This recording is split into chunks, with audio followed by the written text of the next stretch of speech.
Hi viewers, welcome to LMS Solution. Today we are going to see the dynamic operation of a microgrid using different MPPT techniques. This microgrid consists of a 1 megawatt solar PV array, a 1 megawatt battery energy storage system, a local load and a grid connection.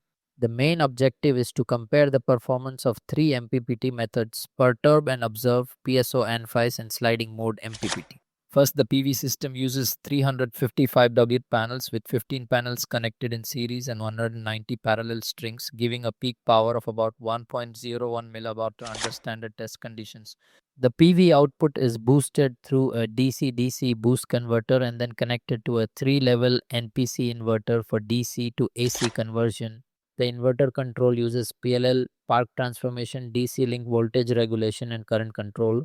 Here, the Q-axis current reference is kept at 0, so only active power is injected into the point of common coupling.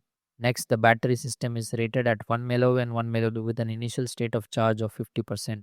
It is connected through a 2-level inverter and supports charging or discharging based on system conditions.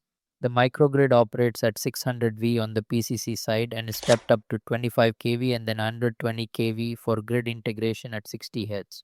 For comparison, the PO MPPT uses PV voltage and current to generate duty cycle directly. The PSO ANFIS MPPT uses irradiation and temperature as inputs and gives reference voltage through a trained ANFIS model. The sliding mode MPPT uses PSO generated reference voltage with sliding mode control. From the results, PSO ANFIS provides the best tracking performance among all three methods.